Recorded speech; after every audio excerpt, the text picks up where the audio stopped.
Денеска православната црква ги празнува светиот маченик Теодот Анкариски и светиот свештеномаченик Маркелин Папа Римски.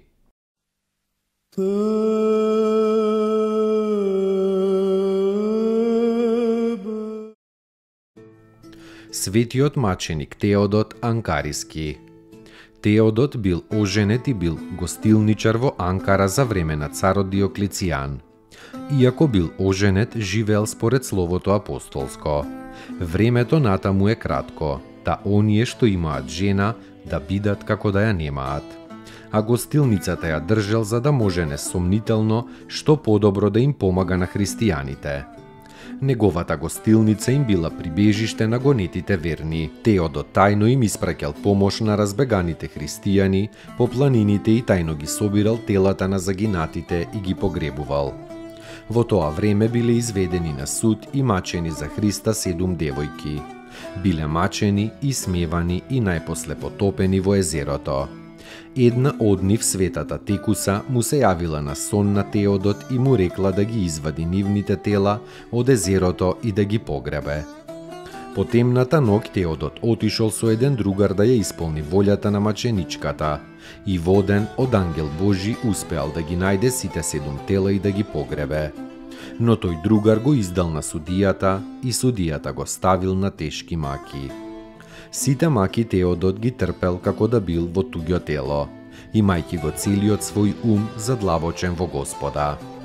Кога мачителот му го претворил целото тело во рани и забите со камења му ги здробил, наредил со меч да се исече.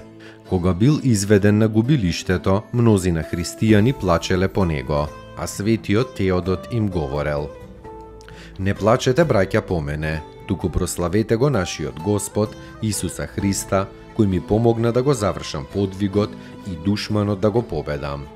Кажувајќи го тоа, ја положил својата глава на трупчето под мечот и бил исечен во 303 година. Некој свештеник чесно го погребал телото на маченикот на едно возвишение надвор од градот. На тоа место подоцна бил подигнат храм во името на светиот Теодот. Спаси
Rotiti sia od Святия Bogorodici i prisno Devi Mariji,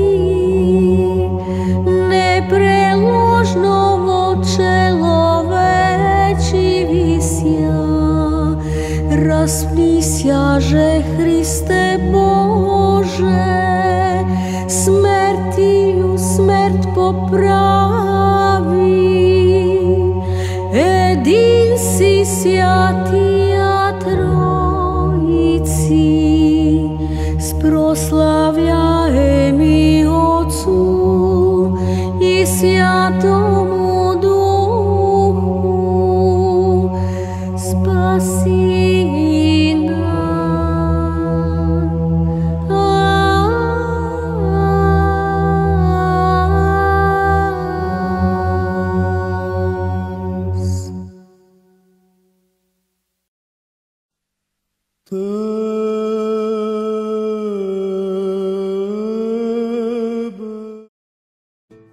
Светиот свештеномаченик Маркелин папа римски.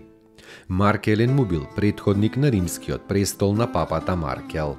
Па кога царот Диоклицијан го повикал и му се заканил со мачење, тој им принел жртва на идолите, поради што царот го дарувал со драгоцена одежда. Но Маркелин луто се покајал и почнал да плаче ден и ноќ поради своето одрекување од Христа, како некогаш и апостолот Петар. Во тоа време се одржувал некој собор на епископи во Кампанија. Папата се облекол во партали и ја посипал главата со пепел, па влегол во соборот и пред сите го исповедал својот грев, мислејќи да му судат. Отците му рекле тој самиот на себе си да си суди. Тогаш тој рекол: се лишувам себе си од свештеничкиот чин за кого не сум достоен, и уште телото по смртта да не ми се погребува, туку да се фрли на кучињата. Тоа го рекол и му изрекол клетва на оној кој би се дрзнал да го погреба. Потоа отишол кај царот Диоклицијан, ја фрлил пред него драгоцената одежда, ја исповедал верата во Христа и ги наградил идолите. Разјарен, царот наредил да го мачат и потоа го убиле надвор од градот заедно со тројца добри мажи – Клавди, Кирин и Антонин. Телата на овие тројца биле веднаш погребани, а телото на папата лежело 36 дена. Тогаш му се јавил светиот Петар на новиот папа Маркел и му наредил да го погреба телото на Маркелин, оти рекол: кој се смирува, ке биде воздигнат.